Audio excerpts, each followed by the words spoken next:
ভাইরে, আপনারা এই লোকটাকে চিনতে পেরেছেন? চেনারই কথা, কারণ উনি হচ্ছেন পৃথিবীতে আগত মঙ্গল গ্রহের একমাত্র দালাল প্রতিনিধি। আজ সকালবেলা রাজধানীর নির্বাচন ভবনের সামনে দেখা গেছে এই রহস্যময় ভদ্রলোককে। সাক্ষাৎকারে তিনি দাবি করেছেন, আমি মানুষ না, আমি মঙ্গলের সমাজসেবক।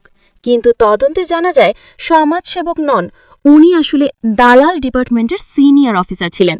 পৃথিবীতে এসে জনগণের সেবা না করে বরং মানুষের পিছনের রাস্তায় আঙ্গুল দিয়ে ইন্সপেকশন করাতেই বেশি ব্যস্ত ছিলেন।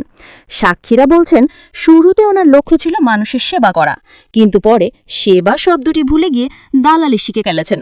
তিনি নিজের পেট বড় রেখে অন্যের পেট নিয়ে সমালোচনা করেছেন।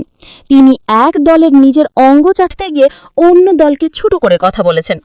জুলাই আন্দোলনে গর্তে লুকিয়ে থেকে বিজয় মিছিলে বাঁশ নিয়ে নামেন। বড় জুলাই যোদ্ধা সেজে জুলাইয়ের আসল নায়কদের নিয়ে বাজে মন্তব্য করেছেন। আজ সেই বাঁশ নিজের হোগায় ভরে দেওয়ার রাস্তায় টুকাই সেজে শুয়ে আছেন। বর্তমানে দেখা গেছে তিনি নির্বাচনী ভবনের সামনে শুয়ে আছেন। পাশে শুধুমাত্র এক বিশ্বস্ত বিড়াল, যাকে স্থানীয়রা এখন সহদলীয় মিউ ভাই নামে ডাকছে।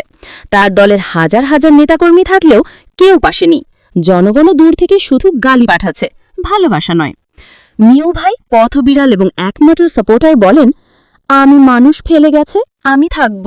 ওনার গল্প একদিন ইতিহাসে থাকবে, দালান থেকে ডাউনলোড করা সমাজসেবক। একজন রিকশা চালক বলেন,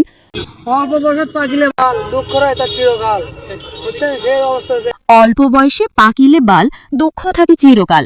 তার নিজের করা দালালি আজ তাকে ভরে দিয়েছে। তিনি এতদিন যাদের নুনু চেটেছেন, আজ তারা তাকে লাথি মেরেছে। বিশেষজ্ঞদের মতে এইটাই প্রমাণ যে মঙ্গল গ্রহের প্রাণীরাও এখন রাজনীতি শিখে ফেলছে, আর তা ফ্রি ট্রায়াল ভার্সন দিয়ে। শেষ খবর পাওয়া পর্যন্ত মঙ্গলীয় সমাজসেবক ঘুমাচ্ছেন আর মিউ ভাই পাহারা দিচ্ছেন। এক পাশে গাজী ট্যাঙ্কস, অন্য পাশে জনগণের ট্যাঙ্কড মোড। ফালতুবাজ নিউজ ঢাকা।